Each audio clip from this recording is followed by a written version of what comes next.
मदीने वाले की तरफ।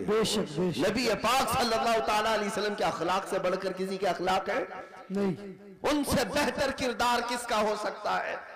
मेरे अजीजों, आज दुनिया अगर तुमसे भी मुंह फेर रही है तो इसकी वजह यही है कि तुम्हें खुद नबी पाक की सीरत नहीं मालूम।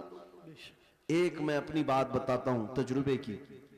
एक बार एक ट्रेन से मैं उतर रहा था, एक नौजवान ने, मीलाद का दिन था 12वीं शरीफ का, उसने मुझसे पूछा कि कोई ऐसा अमल बता दीजिए जो रसूलुल्लाह को खुश कर दूं। सुभान।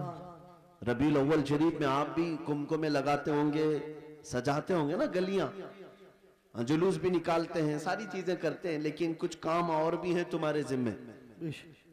स्टेशन में थे, रेलवे स्टेशन से उतर रहे थे, मैंने उस नौजवान से कहा बेटा अगर कुछ करना है तो देखो हम स्टेशन पे हैं, जाओ कोई बूढ़ा या कोई कमजोर हो जिसका सामान भारी हो तो उठा लो, ये मेरे नबी पाक के अखलाक, हुजूर की सुन्नतों में से और हुजूर के अखलाक करीमाना में से ये बात थी। मक्का में हुजूर इस बात पर मशहूर थे कि अगर कोई बूढ़ा सामान उठाकर जा रहा होता, नबी पाक खामोश नहीं खड़े होते, उसका सामान अपने कंधे पे ले लेते। हाँ, हुजूर अकरम सल्लल्लाहु ताला अलैहि वसल्लम के मुताल्लिक हजरत खदीजतुल कुबरा रज़ियल्लाहु ताला अन्हा ने भी ये फरमाया कि आप बूढ़ों का, कमजोरों का बोझ उठाते हैं, अल्लाह आपके साथ बुरा कभी नहीं फरमाएगा। मेरे अजीजों, मैं आपको एक तजुर्बे की बात बता रहा हूं। वो नौजवान गया ढूंढते हुए, एक बूढ़ी औरत उतर रही थी 2 बड़ी थैलियां लेकर, उसके पास गया कि अम्मा जी ये मुझे दे तो मैं पहुंचा दूंगा आप तक।